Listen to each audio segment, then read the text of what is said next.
문해지 탐구방송 요즘 소설 이야기 72번째 이야기 시작합니다.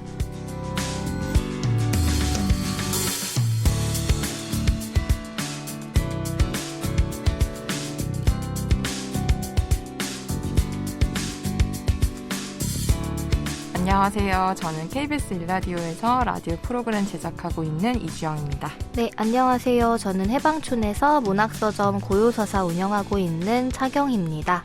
네, 저희 오늘은 새해 시작하고 저희 방송으로는 처음이어서 작년과 마찬가지로 2021년 신춘문예 당선작 한번 둘러보는 시간 마련했는데요. 네. 이 중에서 저희가 이번에 얘기해보기로 한 작품은 강보라 작가의 티니안에서라는 작품 한국일보 당선작이고요. 김화진 작가의 나주에 대하여 문화일보 당선작입니다. 가끔 말씀드리지만 신춘문예 당선작들은 인터넷에서 다 찾아보실 수 있어서 생각보다 많은 분들이 즐겨 읽으시고 또 관심 있어 하시는 것 같아요. 맞아요. 그래서 저희 오늘 방송 들으시고 관심 있으신 분들은 이것저것 찾아보셔도 좋을 것 같고요. 그럼 골라온 작품들 이야기 해볼 텐데요. 먼저 제가 그 한국일보 당선작인 강보라 작가의 티니안에서 얘기를 좀 해보려고 해요. 저는 이 티니안이라는 섬 이름을 처음 들어봤어요. 저도요. 네, 사이판을 안 가봐서 그런가? 사이판에서 아마 경비행기를 타고 들어가야 되는 섬처럼 보이는데요. 그래서 이 티니안이라는 곳에서 벌어진 일 말 그대로 거기에 대한 소설이고요. 두 여성이 20대 한 중반 정도로 보이는 중학교 동창이었는데 수혜라는 친구와 여기서 1인칭 화자인 내가 3박 4일 정도의 기간 동안 머물면서 겪는 이야기들, 만나는 사람들에 대한 이야기예요. 그래서 저는 이거 읽고 심사평이란 작가의 말도 읽었는데 제가 이 작품을 소개하고 싶었던 이유는 그동안 몇 년 동안 지금 계속 이어져 오고 있는 어떤 여성 서사의 한 흐름 안에서 이 작품을 볼 수 있겠다라는 생각이 들었고, 여기서 이제 주목하는 것들이, 중학생, 당시에 이제 이 나와 그 수혜라는 학생을 회상하는 그 나의 과거 중에 중학교 시절에 여성의 약간 성욕에 대한 이야기? 그런 소재가 저한테는 그동안 많이 보지 않았던 것이라 그 중학생, 여성 청소년의 성욕을 다루는 이야기가 저한테는 좀 신선하고 그렇게 다가왔었고, 또 하나는 중학생 여성이든 아니면 다 큰 성인 여성이든 그 여성들을 바라보는 약간 남성들의 좀 이중적인 시선? 그리고 약간 남성들 사이에서도 같은 성별 안에서도 약간 서로를 구분짓는 약간 그런 좀 왜곡된 시선? 그런 것들에 대한 이야기여서 그런 시선들이 약간 좀 교차하고 그런 시선들에 대해서 서사를 부여하고 약간 전복시키기도 하고 약간 이런 식의 작업들이 저한테는 조금 재미있었던 것 같아요. 그래서 이 작품을 골라왔고요. 줄거리를 조금 더 자세하게 말씀을 드리면 아까 말씀드린 대로 20대 중반인 나와 수혜는 중학교 때 같이 이제 어울렸던 친구인데 한마디로 말하면 나와 수혜와 또 한 명의 친구 연선이라는 이 세 명이 약간 왕따식으로 따돌림을 당하던 학생들이었는데 이 학생 셋이서 이제는 문 닫은 음악실이라는 약간 좀 학교 안에 창고 같은 빈 공간에 모여서 같이 밥도 먹고 비밀 일기장도 나눠 쓰고 교환일기 같은 거 그리고 당시 우리는 성욕으로 충만했다는 것, 지금도 얼굴이 뜨거워질 정도로 그 성욕에 충실했다는 것, 각자의 경험담을 남몰래 공유했다는 사실.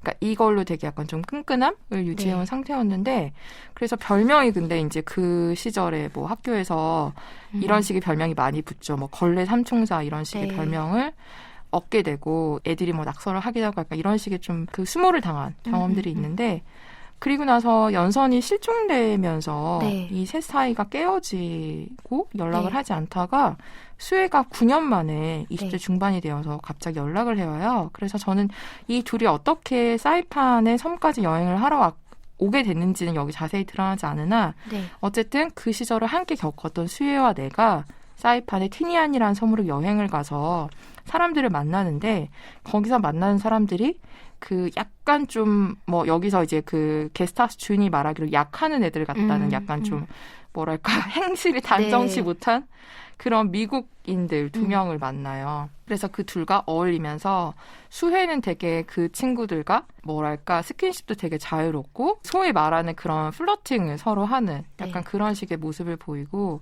여기서 화자인 나는 상대적으로 그런 수혜가 되게 불편하고 그런 식의 그들의 뭐 액션이나 뭐 태도 같은 게 되게 불편해서 조금 거리를 두고 어색해하고 불편해하는 관계고 또 한 인물들이 등장하는데 그 인물은 여기 이 섬에 다큐멘터리 촬영을 하러 온 남자 2명이에요. 이 남자 2명, 한국 남자 2명은 불량해 보이는 이 미국인 남자 2명과 되게 대비되는 남성인데 그 대비되는 남성들이 또 이 나와 수혜를 바라보는 약간 그런 시선들이 있죠. 그래서 결과적으로 큰 사건이 일어나진 않는데 나와 수혜가 이 미국인들과 어울리면서 여행을 하는 거, 그다음에 이 다큐멘터리 남자들이 등장해서 같이 엮이는 거, 그리고 마지막에 별일이 일어날 것 같았지만 아무 일 없이 섬을 빠져나오면서 둘이 그냥 웃고 마는 것으로 이 이야기가 끝나는데 어쨌든 재밌었던 건 이런 나와 수혜, 되게 상반된 모습을 보이는 나와 수혜를 보는 남성들의 시선이나 그 남성들끼리 서로 한국인 다큐멘터리 감독들과 그 미국인들이 서로 바라보는 시선들 이런 것들이 좀 생각할 지점들을 많이 던져주는 것 같다는 생각이 좀 들었었어요. 제가 이어서 소개를 해드릴 거는 김하진 작가의 나주에 대하여라는 작품인데 두 개가 전혀 다른 이야기를 하고 있긴 하죠. 소설적으로. 근데 여기서 같이 좀 궁금해진 지점이나 질문을 던진다고 생각했던 게 어쨌든 그 아까 주영님이 말씀하신 여성서사 소설들을 계속 저희가 읽고 있잖아요. 읽고 있고 발표되고 있는데 그 안에서 페미니즘이 말하는 여성의 성욕에 대한 이야기는 소설에서 많이 읽은 기억이 없어요. 물론 이제 여성의 성욕을 다룬 소설들은 기존에 많이 있어 왔지만 지금의 여성서사의 흐름에서 특히나 이성애에 대한 그리고 그 이성애가 결국 가부장제로 연결되고 있는 사회 구조 안에 있기 때문에 지금의 시기는 약간 성욕이라던가 이성애에 대한 이야기를 긍정적으로 다루고 있진 않은 느낌인 거예요. 그리고 많이 삭제된 것 같아요. 근데 제가 어디선가 신춘에 대한 감상이었는지 평이었는지 헷갈리는데 이제 신춘문예 작품들을 찾아보다가 이제 여성의 성욕에 대한 담론을 끄집어내는 작품들이 눈에 들어왔다 이런 얘기를 본 것 같아요. 근데 이제 연이어서 다른 신춘들이랑 같이 읽다 보니까 이 작품들이 오늘 소개해드리는 두 작품이 약간 그런 질문을 좀 끄집어내고 있지 않나라는 생각을 했어요. 여기서 그 티니안에서 나오는 이 걸레 삼총사 그리고 지금 수혜 연선 민지에 대한 그 모욕적인 낙서들을 다른 친구들이 지우게 되잖아요. 사포질로 해서. 근데 사실 저도 이거 읽자마자 이게 드문 케이스가 아니라는 생각을 했거든요. 저도 학교에 왜 한창 막 그런 중학교 어디 가면 막 그런 욕 써 있잖아요. 성애와 관련된 표현을 하는 좀 모욕적인 얘기들을 누구 이름을 그렇게 하는 경우도 많고 뭐 이미 초등학생 때부터 그렇게 놀린 애들도 있고 근데 저도 생각나는 친구가 있었거든요.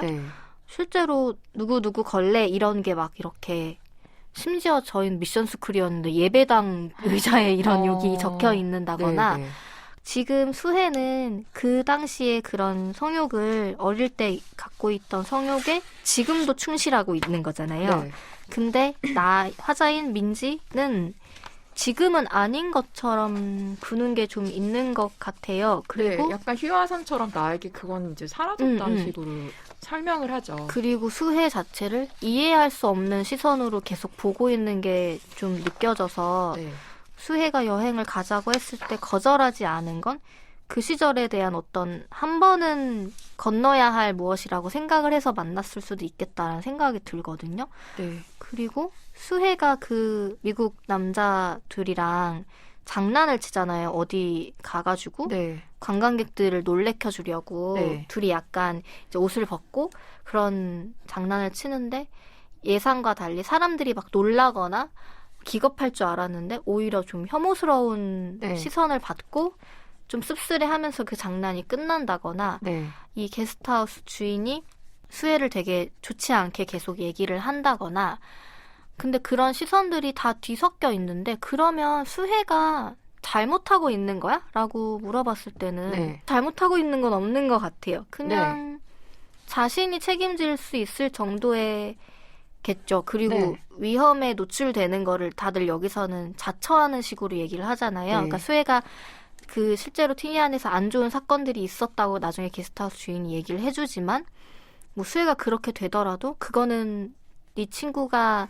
자처하는 거지라는 식의 말들이 오고 갈 때 화자도 동의하지도 않고 안 동의하지도 않고 네. 약간 묵묵한 태도를 취하는 게 그냥 계속 이 소설 자체가 그런 이야기를 하고 있었던 것 같아요. 우리가 누군가에 대해 그런 시선으로 보는 어떤 사람이 있다면, 그리고 그게 여성이라면은 조금 더 가혹하게 무언가를 따지고 있지 않을까? 이게 여기서 나오는 리틀보이와 팬맨도 네. 그런 사람들인 거잖아요. 네. 뭐 여행지에서 누군가와 어울리기를 좋아하고 그런 거에 대해 거부감이 없고 그런 식으로 좀 살아가는 사람들이라고 했을 때 더 가혹한 시선은 수혜한테 계속 닿는 것 같아서 네. 읽어보고 그런 거에 대해 이야기할 시기가 온 거 아닐까라는 생각이 좀 들었어요. 네. 저는 약간 의문이 좀 들었던 게 일단 명확하게 읽히는 지점부터 말씀을 드리면 네. 그 게스트하우스 주인이 약간 좀 전형적인 뭐랄까 저희가 그냥 한국 아저씨라고 말할 만한 그 전형성을 가진 사람이잖아요. 예를 들면 뭐 처음에 와서도 뭐 여기 조심해, 뭐 이상한 남자들 조심해, 약간 이런 식으로 걱정하는 것처럼 얘기하지만 사실 무슨 일이 일어나면은 뭐 나는 도와주기는커녕 네가 행실 잘못했잖아 이렇게 말할 수 있는 그런 사람이고 약간 이런 느낌? 네네네. 그러면서 약간 은근히 무슨 일이 벌어지길 바라는 것까지 느껴지는 뭐랄까. 그리고 약간 수혜에 대해서도 나한테 어제 그 친구 들어왔어? 밤에? 약간 이런 식으로 맞아요. 이상한 호기심, 네. 반응까지 약간 보이는 약간 그런 식의 남성의 시선, 전형적인 시선이 있고, 저는 또 하나 저한테 좀 되게 그 인상 깊었던 지점이 그 다큐멘터리를 찍는 남자 2명, 그 사람들은 이제 무슨 원폭 피해나 아니면 당시에 뭐 한국인 일제시대 한국인 노역자를 취재하러 온 만큼 그 사람들은 뭔가 나는 이렇게 역사적인 의식이 있고 이런 식의 좀 진지한 약간 이런 식의 포지션을 점하고 있는데 그들도 당연히 수혜에 대해서 약간 좀 안 좋은 시선을 가지고 있고 그 수혜에 대해서는 그렇게 보면서 민지인 나에 대해서는 또 되게 다르게 보잖아요. 예를 들면 그 주인 아저씨가 그 다큐멘터리를 찍는 남자 2명 중에 한 명이 민지 씨도 조심하세요. 이 동네에는 동양 여자만 노리는 양키들이 많아요. 라고 했을 때 곁에 있는 또 다른 남자가 무탄경을 치면서 야 민지 씨는 안 그래라고 하잖아요. 그러니까 저는 여기서도 너무 남자들의 시선을 잘 포착했다. 그러니까 그들 안에 이제 선을 두고 어떤 사람은 뭐 쟤는 그렇게 남자애들을 놀러 다니고 사고 당할 거야. 한마디로 저희가 막 성폭력 피해자들한테 옷을 그렇게 입고 다녀서 네가 뭐 외모를 그렇게 하고 다녀서 그렇게 말하듯이 약간 딱 그런 약간 고정관념에 사로잡혀 있어서 사람을 그렇게 좀 잣대로 평가하는 약간 그런 시선들이 있고 저는 여기서 약간 제가 그 궁금했던 부분은 아까 말씀하신 부분 중에 내가 수혜를 어떻게 보고 있는가였거든요. 그러니까 중학교 때는 되게 동질감을 가진 친구였는데 그 이후로 나는 변했다라고 얘기를 하고 수혜는 여전히 그 자리에 있는 건데 저는 약간 마지막 장면에서 둘이 이렇게 웃으면서 비행기를 타고 오는 장면에서는 약간 수긍이 됐는데 처음부터 한 중반 이후까지 내가 수혜를 바라보는 그 시선은 다른 남성들의 시선과 그게 다를 게 있나라는 생각이 약간 들긴 들었거든요.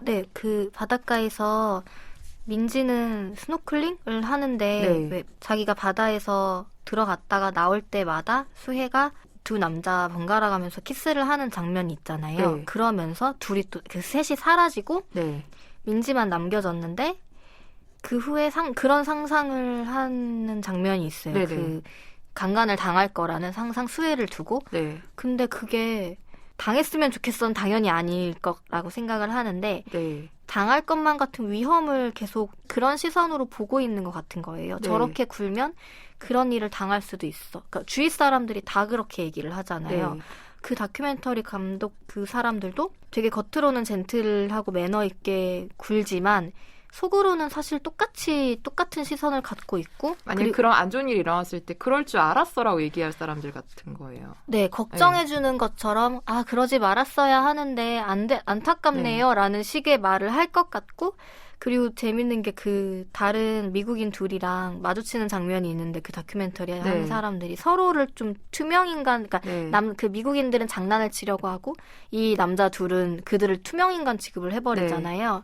그런 것들도 너무 아까 이게 정확히 어떤 거라고 장면을 정의 내릴 수는 없지만 미묘한 지점들을 되게 이 소설이 많이 건드리고 있다는 생각을 했어요. 이 화자의 마음에서도 수혜에 대한 생각이 되게 많이 그러니까 시선이 좀 혼란스럽기도 하고 근데 그 관점이 좀 약간은 냉정하게 여기서 그려지고 있잖아요. 그러니까 수혜가 좋게 그려지고 있지 않잖아요, 전혀. 수혜의 몸에 대한 이야기도 그렇고 외모에 대한 것도 귀엽다고 표현을 하기는 하지만 그게 막 긍정적인 느낌의 귀여움처럼 얘기를 하지 않고 그리고 어쩌면은 여기서 민지가 이 여행에서 기대한 거는 연선이에 대한 이야기라던가 자신들이 그 시절에 받았던 상처에 대한 공유나 공감을 다시 하고 싶었던 거를 기대할 수는 있는데 그리고 지금은 변한 자신들에 대한 이야기 근데 수혜는 전혀 달라지지 않은 느낌으로 이 민지는 계속 바라보고 있는 것 같고 이게 긍정이다 부정이다라고 얘기할 수는 없지만 민지의 시선도 저도 남성들의 시선과 다르지 않다라고 생각을 했어요. 그런 생각이 들었고 수혜를 자기가 가지 않은 길을 갖고 있는 사람처럼 보는 시선? 나는 저기서 빠져나왔어 라는 느낌? 보는 게 그냥 복잡한 마음을 담은 걸까요? 아니면은 그 마지막에 이 수혜가 이제 무슨 일을 당한 거 아니냐, 밤 늦게까지 들어오지 않으니까 무슨 일을 당한 거 아니냐라면서 게스트하우스 주인과 다큐멘터리 남자 둘과 내가 이제 마당에서 이야기를 하고 있는데 수혜가 그 순간 이제 들어오잖아요. 근데 모두의 예상과 달리 그냥 조금 전까지 바다에서 논 것처럼 그냥 머리칼에서 물을 뚝뚝 흘러내린 채 약간 비치타올 두르고 이제 태연하게 들어오죠. 그러면서 그것을 보는 남자들의 시선은 태풍에 터져나가는 이재미 같은 표정으로 아무 일 없었네? 무슨 일이 있을 줄 알았는데 약간 이런 식의 정말 좀 시선이고 수혜는 그 순간 나에게 산호 조각을 지어주는데 저는 이 산호 조각을 지어주는 행위로 내가 사회에서 그동안 사회생활을 하기 위해서 약간 그 정글에 있는 초식동물처럼 그렇게 살았던 나에서 그 중학교 시절의 나로 돌아간 게 아닐까라는 생각이 약간 좀 들긴 들었어요. 그 산호 조각을 받으면서 내가 중학교 시절을 떠나면서 그동안 약간 뭐 잊고 있었다고는 좀 그렇지만 그 사회적인 외피를 나를 보호하기 위해서 쓰고 있었는데 그 외피가 이제 벗겨진 게 아닐까라는 생각이 좀 들긴 했었거든요. 여기서 약간 산호가 이제 여러 번 등장하는데 되게 아름답고 보기에는 그렇지만 다른 동물들에게 되게 많이 이용당하고 일본인들이 건설한 군용 비행장도 산호를 빻아서 만들었다고 하고 거기에서 이제 원자폭탄이 실은 비행기가 날아갔다고 하니 그러니까 이 산호가 되게 반짝이고 예쁘고 아름다워 보이지만 사실은 사람들이 그것을 되게 함부로 이용해버리는 이용당하는 존재처럼 나와 있어서 그게 약간 나와 수혜를 이야기한다면 이걸 통해서 그냥 내가 다시 깨지는 순간을 만났나? 이런 생각이 좀 들긴 했었어요. 산호가 의미하는 게 여러 가지로 있을 것 같다라는 생각에는 저도 동의를 하고 근데 저는 그 생각을 좀 단순하게 하긴 했어요. 마지막에 산호를 쥐어주는 게 그 민지가 산호를 보고 싶어 했잖아요. 근데 물이 얕아서인지 보이지 않았고 그거를 수혜한테 얘기를 했는지는 모르겠지만 어쨌든 수혜가 산호 조각을 갖다 주는 거잖아요. 그래서 이 사람들이 지금 남자 셋과 이 민지가 수혜를 두고 완전 범죄 소설을 혼자 영화를 상상하고 있을 때 그냥 수혜는 너무 해맑게 산호 조각 가지고 와서 친구한테 주는 사람인 거잖아요. 그렇다고 해서 수혜를 막 무해한 사람으로 보겠다는 건 아니지만 왜냐면 앞에 막 책도 훔쳐가지고 네. 나오고 도서관에서 말투도 되게 비속어도 많이 쓰는 걸로 네. 나오고 그러니까 수혜에 대해서 어떤 캐릭터가 우리도 읽는 사람도 좀 뻔하게 보게 만드는 설정들이 있는데 네. 마지막에 그러니까 수혜는 말도 상스럽게 하고 뭐 남자들하고도 되게 개방적으로 지내고 그거에 거부감이 없고 또 남자친구가 있는데 그런 거를 이제 네. 꺼리지 않고 그런 막 이런 캐릭터로 보이지만 그리고 또 심지어 친구가 바다에 혼자 있는데 두고 사라지기도 하고 그런 사람으로 보이지만 마지막에 수혜는 정말 그냥 무구한 느낌이었거든요. 네. 그리고 그 모래가 별 모양이야 라고 하면서 좋아하는 거? 분위기가 어떤 지금 상황인지를 감지하지 않고 네. 그럴 필요도 없다는 듯이 네. 굴잖아요. 그 다큐멘터리 한 사람들에 대해서도 뭐죠? 밥맛이라 그러나? 그러니까 저는 그게 되게 수혜는 그냥 수혜로서 살고 있는데 이 소설에서 얘기하는 게 수혜를 자꾸 다른 수혜로 우리가 보고 있게 만드는 게 있어요. 네. 그러니까 이 아까 말한 걸레라는 낙인이 붙은 사람들에 대해 우리가 저 사람들을 그냥 걸레로만 보는 네. 느낌인데 수혜는 그냥 수혜로서 네. 여러 가지 이제 캐릭터성을 갖고 있는 건데 이 지금 화자가 그래서 마지막에 왜 둘이 비행기 타고 막 웃으면서 가는 장면이 나오잖아요. 네. 꼭 그 산호를 받고 감동했다기보다는 그게 주영님 말씀하신 게 그런 의미일 수도 있겠다는 생각은 들었어요. 다시 그냥 중학생 시절의 친구 네. 같은 걸로 돌아간? 그러니까 나랑 수혜는 전혀 다른 인생을 이제 살아오고 있었지만 그 중학교 이후에는 네. 근데 그렇다 하더라도 둘의 관계는 다시 예전에 그 비밀의 일장을 주고받는 사이처럼 네. 그럴 수 있는 거? 네. 그리고 지금 마지막 장면에는 남자가 등장하지 않잖아요. 네. 어쩌면 남자만 빠지면 다 아. 좋은 사이로 돌아가는 걸 수도 있고. 왜냐면 이 경비행기 갈 때는 그 둘이랑 타면서 이제 문제가 꼬인 건데 둘만 남았을 때는 너무 좋은 거잖아요, 지금. 그래서 시선이 사라졌을 때. 네, 그런 사람들과 네, 그쵸. 그러니까 우리가 수혜를 다르게 보게 만드는 요인이 남자였잖아요. 맞아요. 둘만 남는 순간은 그런 거에서 좀 벗어나 있는 느낌? 같이 웃는 장면은 그러니까 소설의 시작과 끝이 좀 다른 식으로 끝나긴 했어요. 느낌 네. 자체가. 그래서 어쨌든 이 소설이 던지는 수혜라는 사람에 대해 우리가 어떻게 보고 있는가라는 얘기를 하고 있는데 답하기 쉽지는 않을 것 같아요. 그러니까 어려울 일은 아니지만 답하는 게 근데 정말 이런 시선이 존재하고 있고 여성들조차도 이런 시선의 끝에 있는 사람에 대해 생각하지 않으려고 하는 게 좀 있었던 것 같아요. 네. 없는 취급하지 않았나 혹시? 그런 생각을 좀 하기는 했어요. 왜? 네, 그 다큐멘터리 남자가 없는 사람처럼 무시하는 것처럼 네. 그냥 애써 보지 않으려고 하거나 그냥 약간 카테고리화해서 치워버리거나 네. 깊이 생각하려고 하지 않는. 근데 이제 계속 여기서 수혜를 자꾸 보라고 하는 것 같아요. 이게 뭐가 네. 나빠? 이게 뭐가 네. 니네가 뭐가 불편해? 네. 정말 이게 나를 이렇게 볼 만한 일이야? 라는 이야기 같기도 하고 네. 좀 어쨌든 마지막에 좀 통쾌하긴 했어요. 네. 남자들 매기잖아요. 제가. 네. 그래서 야 이재민 니네 표정. 진짜 정신 차려와. 약간 이 매기는 느낌도 일견 좀 통쾌하기도 했고 네. 어쨌든 우리가 이런 식의 행동을 하는 그러니까 나의 성욕에 네. 대해서 충실하게 행동을 하는 사람에 대해서 한 번도 그렇게 그걸 그냥 감추고 여성의 성욕을 막 이렇게 드러내는 거가 저도 그렇게 굳이 막 드러내야 하나? 약간 이런 생각 갖고 있었던 것 같은데 저도 사실 돌아보자면 근데 이 얘기를 하면 니네 다 왜 이렇게 보는 거야? 라고 말하는 것 같기도 하고 네. 그러니까 애초에 성욕에 충실한 여성을 되게 특이한 케이스로 보는 게 네. 부터가 좀 이상한 것 같아요. 성욕에 충실한 남성이라고 했을 때는 맞아요. 그런 말을 붙이는 적이 없잖아요. 네. 성욕에 충실한 남성이 네. 특히 케이스처럼 여겨지질 않잖아요. 네. 맞아요. 오히려 남자는 보편적으로 성욕에 관심이 있는 걸 당연시하게 되는데 네, 오히려 관심이 없으면 저 이상한 거 아니야? 맞아요. 이렇게 보죠. 오히려 네. 성욕이 없는 남성에 대해 이상하게 생각을 하는데 네. 여성은 성욕을 드러내는 것 자체가 되게 특이한 이름을 붙여버리게 되니까 네. 그게 왜 그럴까라는 생각을 할 때는 있었거든요. 그리고 그렇게 생각하니까 되게 여기서는 수혜가 왕이고 네. 이 팬맨과 리틀보이가 되게 수단 그쵸. 수혜한테 수단이었나?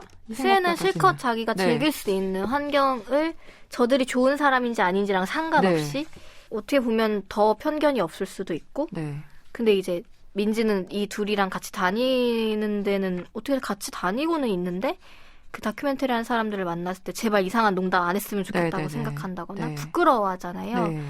저도 좀 약간 이해가 안 됐던 건 진짜 싫으면 같이 다니지 말자고 했을 것 같은데 또 그렇지는 않아서 둘이 충분히 돌아다닐 수 있는 상황인데도 같이 다니는 것 자체가 뭔가 묘하기는 했어요. 그리고 정말 민지도 수혜를 계속 관찰하는 것처럼 보이고 그게 어쩌면 수혜한테서 자신의 옛날 모습을 보는 걸 수도 있겠지만 봄으로서 자기도 좀 왜 그때 사람들이 자기랑 자고 나서 오히려 자기를 욕했던 다른 남자아이들에 대한 생각이나 왜 친구들이 나에게 그런 욕을 했을까라는 시선을 오히려 좀 체험해보는 그런 느낌이 있어서 근데 어쨌든 그거 같아요. 성욕이 있는 여성에 대한 거를 우리는 왜 말하지 않고 그거를 특이하게 보고 있는가라는 생각? 정말 여기서 수혜가 잘못한 건 하나도 없는 것 같은데 마치 자신을 위험에 놓이게 만드는 사람처럼 보이게 하잖아요. 자처하는 사람 무언가? 근데 수혜가 수혜처럼 행동을 했을 때 만약에 위험한 상황을 겪은 거는 그 가해하는 사람들이 나쁜 거지 수혜가 잘못한 건 아니라는 너무 당연한 사실을 여기서는 뭔가 수혜가 자처하는 것처럼 보여지게 하니까 읽는 사람도 그 시선이 익숙하면서도 잘못된 거 아니야 라는 거를 느끼게 만들어주는 게 좀 이 소설을 다시 여운이 남게 만드는 그런 게 좀 있었던 것 같아요. 그 휴양지라는 외국의 섬, 동남아의 섬이라는 어떤 배경이라든지 거기에 놀러온 약간 그 노는 미국의 애 같은 느낌이라든지 게스트하우스 중이라든지 약간 이런 좀 설정들이 되게 영리하다는 생각은 좀 들었어요. 요거를 되게 잘 이렇게 관찰하기에 좋은 세팅을 해놨다라는 생각이 들었었어요. 이게 약간 기능이라고 하면 좀 그렇긴 한데 어쨌든 딱 아까 얘기하신 전형성을 되게 잘 보여주는 사람들 이어서 딱 그 이런 수혜라는 존재를 바라보는 우리 A, B, C, D 이렇게 세워놓은 것 같아. 그리고 한번 다시 봐보자 이렇게 되는 것 같은. 나중엔 결국 그 사람들을 보는 이야기.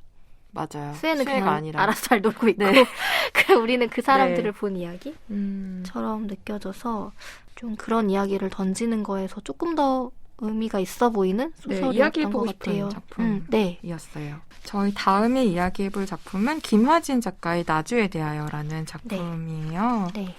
이것도 재밌게 읽었어요. 이것도 화자의 말투라고 해야 되나? 되게 긴장감, 약간 스릴러 같은 느낌이에요. 맞아요. 이게 어떻게 보면 미국 영화 같다 그래야 되나? 그런 스릴러 영화에서 왜 계속 이것도 관찰하는 거잖아요. 그러네요. 다른 대상을 자신의 옆 후배, 동료인 사람을 관찰하는 이야기인데 결국에는 그게 나중에 제가 왜 스릴러 같다고 얘기를 하냐면 얼마 전에 그 영화를 봤거든요.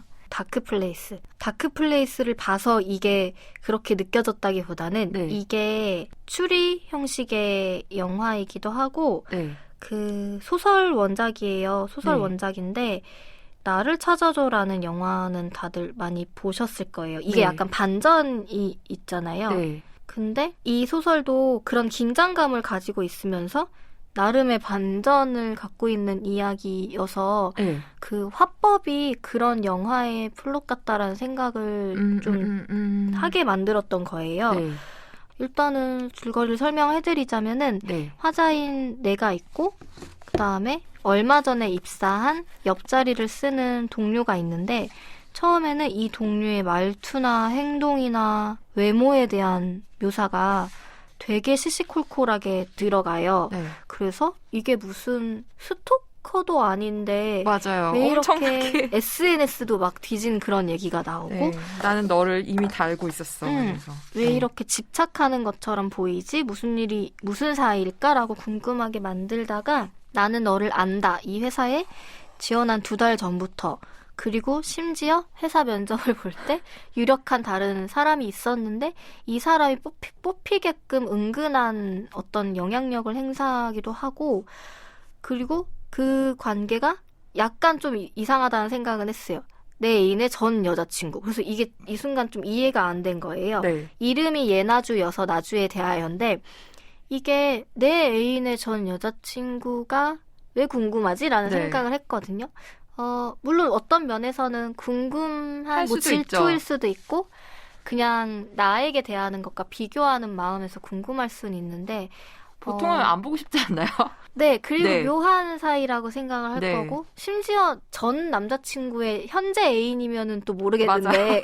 반대란 말이에요. 네. 그리고 이 나주는 지금 또 다른 연인이 있고 네. 근데 화자의 생각에 따르면은 3년 전에 둘은 헤어졌고 바로 나를 만났기 때문에 아마 나와 만나기 위해 그러니까 환승이별을 했을 거야라는 얘기까지도 가는데 이 남자는 규희죠, 남자친구는. 네. 근데 알고 보면은 이 규희가 죽은 거죠. 네. 갑자기 사고로 죽어서 그 이후에 규희에 대해서 이 화자는 되게 좋아하는 마음이 큰 것 같아요. 그리고 이 소설에서도 그런 섹스에 대한 이야기가 좀 나오는 대목이 있는데 네. 자신은 자기가 좋아하는 규희와 섹스를 하는 거를 좋아하는데 규희는 그렇지 않은 태도로 계속 얘기를 하고 네. 전 여자친구인 나주도 그런 기질을 갖고 있는 걸 또 알게 되고 네. 그리고 이런 남자친구와의 섹스를 좋아하는 거를 페미니스트와 연결을 시켜서 또 얘기를 하는 대목이 있어요. 읽어드리자면은 규희는 왜 나를 스스로를 페미니스트라고 생각하면서 성기결합 섹스에 미쳐있는 이해 못할 애라고 생각했을까라는 말이 나오는데 이 문장도 저희가 앞에 소개해드린 티니안에서처럼 성기결합 섹스에 미쳐있는 이해 못할 여자라는 게 왜 존재하지? 이것도 반대로 생각하면 오히려 지금 여기서는 이 죽은 규희가 특이한 케이스처럼 보이는 거잖아요. 네. 그런 성에 그닥 관심이 없는? 네. 물론 종교적인 이유가 약간 있는 그런 것 같긴 한데 근데 그걸 남자에게 묻진 않잖아요. 너는 그쵸. 왜 성기결합 섹스에 미쳐 있어? 집착하는 페미니스트 남자니? 이렇게 묻진 않잖아요. 네, 그런 질문 자체가 근데 이 화자가 괴로운 건 자기가 너무 좋아하는 남자친구가 자신을 그렇게 볼 것 같다라는 생각에 괴로운 것 같아요. 네. 그리고 이제 이 표현도 규희 필터를 거치지 않은 나의 표현이다. 그러니까 이거는 화자가 스스로를 그렇게 좀 겨냥하는 말일 수도 있고 이 지금 나주라는 사람에 대해서 얘기를 계속 이어가다가도 나주도 되게 외모적으로 커트 머리를 하는데 네. 그 커트 머리를 처음 할 때 되게 어렵더라고요 라는 얘기를 나주가 하는 것도 머리 하나 자르는 것조차 우리한텐 되게 한 걸음 나아가는 것처럼 보이는 힘겨운 네. 그러니까 지금 페미니스트로 살아가는 이 젊은 여성들이잖아요, 둘 다. 네. 그러면서 하나씩 자기들이 뭔가를 벗어나야 한다고 생각하는 네. 그러니까 저는 그런 탈코르셋이라는 말이 이제는 어떤 담론으로 익숙하게 존재하고 있잖아요. 네. 그리고 저도 외모적으로 많이 그런 거를 내려놓으려고 하는데 그런 반면 어떨 때는 나의 미적인 기준마저 흔들어버리는 게 과연 내가 정말 원하는 걸까라는 생각을 할 때가 있어요. 네. 어떨 때는 저는 남성도 그냥 같이 꾸미는 게 더 나을 수도 있겠다는 생각도 있어요. 왜 왜 안 꾸미는 거야? 네, 좀 같이 아름다우면 안 될까? 물론 우리가 어떤 막 불편함을 감수한 아름다움이라는 게 아니라 막 힐을 신고 막 불편한 옷을 입고 이런 뜻이 아니라 그냥 스스로를 가꾸는 것 자체에 대해 부정해버리는 게 생긴 것 같아요. 네. 그래서 메이크업을 좀 하고 싶을 때도 하는 내가 좀 이상하다라고 그러니까 네. 스스로에게 다른 의식을 자꾸만 부여하는 것 같은 거? 네. 그리고 또 하나는 머리를 기르면 마치 탈코하지 않은 사람처럼 보일까봐 혹은 머리를 자르면 탈코한 사람 계속 이런 시선을 그러니까 페미니즘의 본질과 벗어나 있는 시선을 계속 생각하게 되는 돼요. 거예요. 네. 네. 근데 이 소설이 그거를 좀 적나라하게 아예 화자의 말로써 얘기를 해주고 있어요. 그래서 약간 사이다 같은 면도 있었어요. 네. 이 소설의 전반적인 흐름은 그것과 이제 다른 전개이긴 하지만 어쨌든 지금 자신은 성기결합 섹스를 좋아하는 나. 근데 자신의 죽은 남자친구는 그런 걸 좋아하지 않았고 그리고 이 남자친구가 자기와 너무너무 잘 맞았던 짝이었다고 얘기한 전 여자친구가 네. 주변에 등장하게 되면서 자꾸 그 죽은 남자친구를 붙들고 무언가를 네. 하고 있는 것 같은 느낌? 네. 나를 어떻게 본 거야? 나에 대해 어떻게 생각했던 거야? 네가 정말 좋아하는 스타일의 여성은 이 나주라는 사람이었을 것 같은데 알고 보면 이 나주도 외모에 컴플렉스가 있는 것 같고 이런 것들을 좀 혼란스러워하면서도 집요하게 좀 바라보고 네. 나중에는 이게 다 읽었을 때는 좀 슬프더라고요. 이게 어떤 페미니즘적인 이야기나 자신에 대한 거를 깨치고 싶은 마음이 느껴지기도 하지만 결국에는 자기를 있는 그대로 사랑받고 싶어 했던 마음이 느껴져가지고 이 끝에는 약간 저는 예상치 못한 이제 결론으로 가기는 했지만 네. 그냥 좀 마지막에는 슬펐어요. 있는 그대로의 나에 대한 사랑받음을 원했는데 그거를 자기가 이루지 못하고 중단돼 버리고 남자친구가 죽어버렸고 근데 자기는 계속 그를 잊지 못하는 거죠. 그리고 심지어는 살아있을 때의 조각들을 더 찾고 싶은 마음에 전 여자친구에게서조차 그런 흔적들을 블로그를 계속 뒤지다가 결국에는 죽은 남자친구의 댓글이 나오거나 사진이 나와야 멈추게 되는? 그러니까 죽은 자가 남긴 자기가 모르는 조각들을 계속 찾아 헤매고 그 조각들에서 좀 단서를 삼아서 나에 대해 어떤 마음이었을지를 단서 삼고 싶은 마음이 좀 묘하게 어떻게 보면 이상한 사람이잖아요. 이 여자가. 근데 처음에는 이상하다게 느껴졌다가도 충분히 그럴 수 있을 것 같고 그냥 이 끝이 슬픔으로 끝나서 저한테 준 감정이 슬픔이어서 그게 좀 신기했어요. 그래서 여자 동료를 바라보는 시선은 뜨악한 면이 있기는 하지만 근데 그런 마음을 갖고 있는 것조차 이 화자는 숨기지 않는 되게 어떻게 보면 그러니까 자기의 밑바닥을 좀 잘 보는 사람? 그 밑바닥 때문에 힘들어하는 것도 있긴 하지만 그치만 결국에는 가식하지 않는 게 있는 거잖아요. 네. 남자친구한테도 계속 솔직하게 굴었던 것 같고 괴로움은 있었겠지만 그런 마음들 그리고 마지막엔 나주가 물론 이것도 화자의 상상이나 추측일 수도 있지만 도망치듯이 뭔가 사라져버리는 느낌을 갖는 게 되게 나주라는 캐릭터답다라는 생각도 하긴 했어요. 그러니까 이게 그런 말을 최근에 봤거든요. 고스팅이라는 표현 아세요? 아니요. 저도 트위터에서 어쩌다가 봤는데 왜 유령화예요? 네, 그 잠수 타버리는 사람들 있잖아요. 네. 그러니까 잠수 이별을 당하는 사람들에 대한 걸 고스팅이라고 얘기를 하는데 제가 찾아본 의미가 아마 그런 거였어요. 상대가 유령이 된다는 게 아니라 그런 의미도 있지만 내가 갑자기 없는 사람이 되어버리는 그래서 고스팅이 그냥 잠수를 타는 게 아니라 나를 제외한 사람들과는 연락을 하면서 나에게만 잠수를 타는 이별이나 관계를 당하는 경우가 굉장히 큰 트라우마를 겪는 사람들이 있고 그런 관계 때문에 그런 식으로 이별을 당해버려서 그러니까 이유를 물어봐도 답을 들을 수 없는 왜 헤어졌어? 혹은 매듭을 잘 짓고 싶지만 매듭을 지을 수 없게 만들어버리는 단절? 그냥 저쪽에서 끊어버리는 관계? 근데 여기서 이 화자는 규희도 그렇게 돼버린 거고 이 소설의 결론에선 나주도 그렇게 돼버리는 거잖아요. 그래서 좀 안타까운 마음이 들더라고요. 그러니까 어떤 집착을 좀 내려놓으면 좋겠다라는 마음도 물론 있지만 이럴 수 있어. 근데 되게 슬프다라는 생각으로 소설이 끝났어요. 그래서 좀 읽을 때는 뭔가 좀 특이한 긴장감이 있네 정도만 되게 이상한 사람이네 이렇게까지 막 집요해라고 했다가 마지막이 좀 이상하게 슬픔으로 끝나서 좀 기억에 남더라고요. 저도 처음에 이 집요함이 되게 의아했는데 저한테는 이 소설이 이 주인공 화자인 나의 집요함을 이해하게 되는 네. 과정 같은 거였던 것 같아요. 왜 이렇게 집착하고 이 사람한테 매달릴까?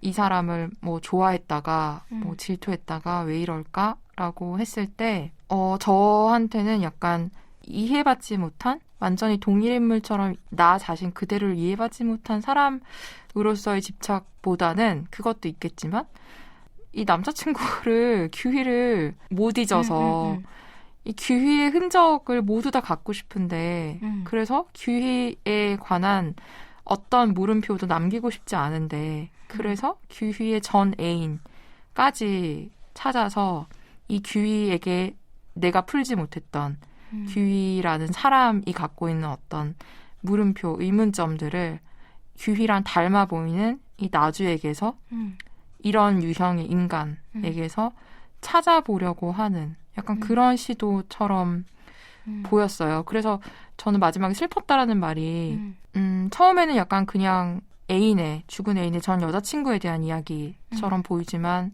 결과적으로는 나 규희를 못 놔주겠어 라고 약간 좀 절규까지는 아니지만 좀 외치는 이야기 같다는 생각이 좀 들어서 저도 마지막에 좀 비슷한 감정이 들었던 것 같아요. 네. 이 나주라는 전 여자친구조차 친구가 되고 싶은, 그러니까 계속 인연을 갖고 네네. 가고 싶은 마음이 네. 정말 어딘가에 되게 매달려 있는 사람 같아서. 네. 근데 아마 이런 집착의 대상이 된 나주는 이걸 굉장히 소름 끼쳐 할 수도 있겠죠? 막 그 무덤에 그쵸. 묘에 같이 가자고 하는 네. 거나. 전 좀 무서울 것 같아요. 네. 근데 이런 마음이 분명 존재한다라는 네. 거를 작가가 써준 것 같아서 이상한 마음인 거잖아요. 이거 폭력일 수도 있잖아요. 네. 실제로 스토킹인데 그렇다고 이런 마음이 없지 않기 때문에 사람의 마음에 이런 사람도 있으니까 네. 그런 거를 썼다라는 생각이 들어요. 가장 사람들이 감추는 것들? 그래서 심사평에도 이제 그런 얘기가 있었던 것 같은데 제목이 나주에 대하여잖아요. 네. 그리고 이 소설은 처음부터 끝까지 나주에 대해서 쓰고 있는데 결국은 이 소설을 다 읽고 나면 나주가 남는 게 아니라 화자인 나가 네. 독자들에게 남는. 네. 근데 그렇게 생각하면 또 저희가 직전에 얘기한 티니안에서랑 비슷한 것 같아요. 수혜에게 집중돼 있지만 결과적으로 수혜는 보이지 않고 수혜를 봤던 사람들의 눈을 다시 보게 되는. 그래서 이 작품 또한 제목이 그런 점에서 좀 절묘하다는 생각도 약간 들고 처음엔 지명인 줄 알았어요. 저도요. 네. 나주라는 이름이 또 흔하지는 않으니까 뭐 이 사람에 대한 어떤 뭐 윤리적 판단을 하기 전에 네. 이런 마음에 대해서 정말 집요하게 그렸다라는 생각? 네. 네. 살짝 온건하지 않음으로써 주는 매력이라고 해야 되나? 그런 게 있는 것 같아요. 네. 그런 소설 덜 밝은 이야기를 덜 밝은 마음을 쓰는 것도 네. 좀 사람을 끌어들이는 게 좀 있잖아요. 네. 그래서 좀 그런 소설이라는 생각을 하면서 읽었어요. 이게 어느 정도는 이런 마음에 공감이 되기도 하면서 아니기도 하면서 네. 근데 좀 뒤죽박죽이 되어 있는 거를 되게 처음부터 끝까지 할 수 있는 만큼 이 사람이 다 하고 있다라는 생각이 들어서 네. 그런 소설이라서 조금 더 눈에 들어오지 않았을까? 네. 그런 생각? 그리고 이것도 얘기해야 할 거리가 있지 않을까라는 생각이 좀 들더라고요. 네. 그래서 물론 너무 다른 느낌의 소설인데 티니안에서와 나주에 대하여는 이게 어쩌면은 같은 해에 이제 등단을 한 소설들이잖아요. 당선된. 근데 뭔가 결이 지어지는 게 좀 재밌게 느껴지기도 했어요. 네. 그리고 제가 마치기 전에 잠깐 언급하고 싶었던 작품이 있어서 네네네. 경향신문 당선작인데요. 양지혜 작가의 나에게라는 작품이었어요. 네. 중학교 선생님이 화자난데 네네. 여자 선생님인데 사실 저는 이 작품을 읽고 와 이거 진짜 탄탄하다 이런 인상은 아니었어요. 네네네. 근데 저는 제가 읽은 신춘 작품 중에 이 작품이 사실은 제일 여운에 남았거든요. 네. 그게 날 것의 표현이지만 네. 이 작품이 제일 저한테 좀 뜨거웠어요. 그 마음이 좀 느껴진다고 해야 되나? 네. 이 사람이 좀 머리가 아니라 네. 좀 진짜 가슴으로 쓴 것 같던 소설 느낌이 좀 들었고 네. 마지막에 좀 되게 아름다운 좀 잊히지 않는 장면도 있고 이래서 네네네. 이 작품도 혹시 기회 되면 한번 읽어보셨으면 좋겠고 네. 좀 다음 작품이 궁금해지는 소설가여서 네, 좀 이야기를 같이 좀 해보고 싶었습니다. 네. 네. 막 신춘 하나로 다 모아놓은 분도 있더라고요. 읽기 편하게. 그래서 검색 좀 해보시면은 충분히 읽어보실 수 있으니까. 네. 그리고 아마 저희가 이 지금 올해 등단한 분들이 당선된 분들이 이어서 또 문희지 또 발표를 하실 거 아니에요. 악스트랑 현대문학에서 발빠르게 하시죠. 몇 달 안에 하는 것 같아요. 그렇게 또 다시 발견하면은 되게 반가웠겠다라는 생각이 들더라고요. 네. 네, 이렇게 저희 신춘문예 단편소설 당선작 강보라 작가의 티니안에서 김하진 작가의 나주에 대하여에 대해서 이야기 나눠보았습니다. 문예지 탐구방송 요즘 소설 이야기, 다음 시간에는 문학동네 2020년 겨울호에 실린 김멜라 작가의 신작 단편소설 살펴볼 예정입니다. 강보라 작가의 소설 티니안에서의 일부를 경희님의 낭독으로 들으시면서 저희는 다음 시간에 인사드리겠습니다. 들어주셔서 고맙습니다.